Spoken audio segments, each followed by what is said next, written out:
Within evaluation question 4, I'll be discussing how I used each media technology in construction, research and planning and evaluation stages of my coursework. As you can see throughout my coursework, I have used a lot of different technology throughout. I'll be looking at the most important ones, which was Blogger, Wix, iMovie, Nikon D3100 camera, Final Cut Express and Adobe Photoshop.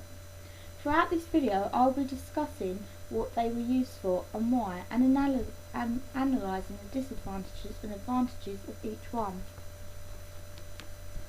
Blogger.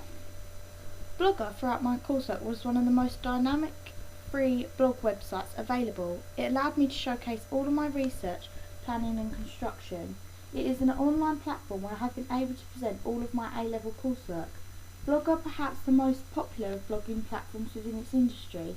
I believe this is partly because Google has made the site popular as it is free, offering anyone the opportunity to manage and host their own blog. A reason for using Blogger is that it is free with better web exposure than other sites. Although I have used it for my AS coursework, it was used again because of its easy interface. It is very simple in its layout and does not take too long to process, install or embed or any other features. You are also able to create your own blog subdomain. To host my blog site, it is found under www.amystonemedia.blogspot.com, which allows people to access my work quickly. Using Blogger you can post content without fuss.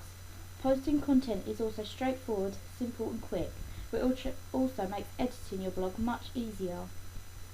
The Blogger platform can also be highly customised into themes. Moreover, the Blogger dashboard made it easier to manage all of my posts in one place. Blogger has a variety of features which makes it the perfect platform to use.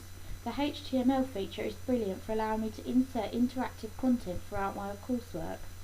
Blogger has a labelling method which is superb for managing to organise all of my posts and make it easy for them to navigate for the user. I use this media technology to present all of my research, and for doing so I believe it is one of the better blogging sites to use in comparison to WordPress, as it lacks the same capability to embed content.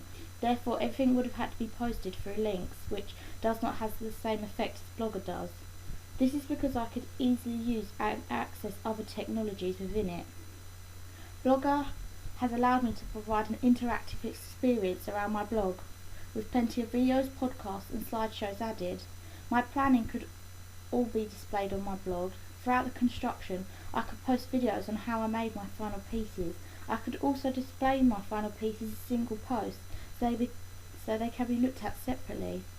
I found that throughout my project my blog almost became a guide, as when I was stuck on something I could look back on my research or my initial plan to see how my ideas have now developed. I believe that Blogger is one of the most valuable technologies used throughout my project.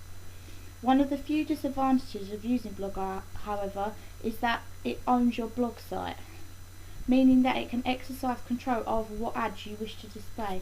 But however, as I was not interested in this side of things, it did not interfere with any of my work or affect my opinion of Blogger.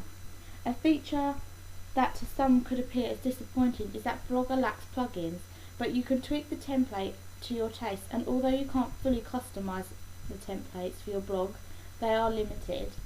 But it is what you make of it. I never found a problem, as the additional features made the disadvantages seem irrelevant. I would have not found satisfaction from using any other blogging site. The Blogger method was by far one of the best methods, as if I used a standard ring binder my work would have not had the same value to it, as it would not contain all its interactive features. It would not have been able to display my work on a digital basis. Wix. Although I love Blogger for my evaluation questions, I chose to use Wix. It is a free website building platform. Stunning and professional looking websites can be created by using one of their default templates, or you can choose to start from scratch. One of its most appealing features was its simple layout. You did not have to have great program knowledge to be able to work it, which was perfect as we were under a tight deadline. One of the main advantages of using Blogger is that you can instantly see what you are doing and codes are not required. This meant that inserting videos, slideshows, etc. became a lot quicker and easier, but you were also not restricted by templates, which meant that I could lay my questions out how I wished. You are not bound to any templates and you can create your own. I choose to use the consistent colour schemes across my blog and Wix page to create a sense of relationship between them. Wix allows the user to create a totally visual based environment, which is great for my evaluation questions, but because I could make them as fun and interactive as I wished, with a greater professional design look, which I don't believe necessarily that Blogger would have allowed me to do. It is a free template that can be used for a variety of functions. One of the beauties of Wix is that you can create a nice effects and animations without any knowledge of programming. You can also access your site as it is supported by tablets and smartphones. A disadvantage of using Wix is that it is not appropriate for professional businesses, which in my case was an issue, as all I wanted to use it was to present my evaluation questions on an interactive and visual basis. I did choose to use it over Blogger as I could be more creative, as I was not bound to templates or restricted. Also, inserting content was a lot quicker and simpler, which allowed me to focus more on the content of the questions. My Wix site also can be easily put onto my blog site, so I do have a link consistently between them both. I don't believe using Blogger and Wix is an either or option because their features and functionalities complement each other so well. iMovie. iMovie is a video editing software which can be used on Apple products. iMovie you can import video or picture files, which then you can add titles, music enhancements, transitions, etc. I use this method throughout my blog, as although it appears its appeal was that it wasn't a complex software, but gave me the effect that a Final Cut could, without the issue of constantly having to wait for the files to render. I used this technology throughout all stages of my coursework, as it allowed me to gather and collect information in a more interesting format in comparison to if I just wrote everything out, which would have led to a lack of interactivity and fun within my blog. The reason I used iMovie and the advantages of it were that I could edit video footage. This could be done quickly and easily but have a professional outlook. I believe this software is very popular throughout my project, mainly due to the ease of use but its extent of functionalities and features. I could even create my own footage to edit on it. My favourite pieces I used iMovie was for my target audience video, and proved the great editing functions it had, and proved how the outcome could look professional. It was an extremely versatile software, as I was able to bring items from other programs in the Mac, such as Photos, iTunes, etc., which made importing and exporting material much easier. It is an interactive and fun learning environment, and increased my interest in the project definitely, as I was able to turn all my research into a digital fun platform. Although it was a great software to use, I believe it did have its limitations too. I had to work on the same computer for the entire time I was creating the project, which meant I couldn't continue any work at home. But luckily at school we are fortunate enough to have enough Macs that other students didn't really interfere with my time working on it. Also, once you export the movie, it can no longer be changed easily without going back to the file, which means you have to go through the whole exporting process again. It is also very movement sensitive, which meant when editing, for example, cutting songs or podcasts, you have to pay full attention to ensure that the cutting was very precise. Moreover, although you can produce great movies on the software, it can be challenging at first. It takes time to familiarise myself with it, as the initial layout is not the easiest to navigate round. Despite its limitations, I wouldn't have used another software, because using a software like Adobe Photoshop for smaller research videos or Final Cut, it would take forever and short deadlines that we had. We initially tried to use Final Cut when making our history of music videos, but the rendering and exporting time became such an issue that we decided to look up using other software. The Nikon D3100 camera. The Nikon D3100 DSLR camera is used throughout the construction of our music video. Within limited materials between me and my partner Ruby, school managed to provide us with this camera, which was more than substantial for the shots, movements and angles we wanted to film at. Within the early research and planning stage of our project, the camera allowed us to take high quality pictures. To gain even better images, the ISO settings could have been adjusted. The colour projection was very high and there was not too much saturation to be noticed. The kit lens come in at 18 to 55mm, which does provide image sharpness. Although it is not up to as good the same standard as a professional, it was more than substantial for our work. This allowed us to produce good quality images at various stages, for example as storyboards, costume and styling, taking raw photos of our locations. This showed that despite not having other cameras available at our disposal, using the Nikon D3100 camera on its own with its various functions would not be a problem. The video recording feature within the camera was absolutely fabulous. It can record at 1080p HD video, which was between 24 and 30 frames per second. The camera is truly exceptional and really did our film justice throughout, and I can't fault it. There were small disadvantages to the camera, like slow camera performance between the power and the shutter time.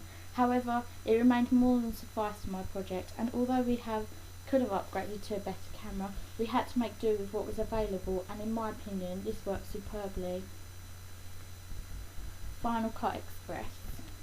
Final Cut Express was a video editing suite which I used in parts of my research, but mainly within the editing of my Final Cut. It was created by Apple, which was designed for advanced editing of digital video. Final Cut Express was considered a step above iMovie in terms of its capability, which was why we needed to use it in our final pieces. Within Final Cut, you can keyframe filters and motion path keyframing make it easier to edit. You can also use split screen effects, which I used so you were able to see the difference between my rough cut and Final Cut. Audio tracks and footage could be put together in sync quite easily. The two-way colour correction was a useful way of sharpening some of our footage, so I believe it was necessary for the tools for us to produce a music video, which also provided a professional outlet to ensure that it looked like a real media product. It was also easy to use when totally reforming my work between the Final Cut and the rough cut. The only issue I had with Final Cut was the amount of time it took to render, as under a short period of time it became stressful, as all you wanted the software to do was hurry up. This is why I used iMovie within my research, but for my Final Cut I had to remain patient, as it was going to make my product look more professional. Adobe Photoshop.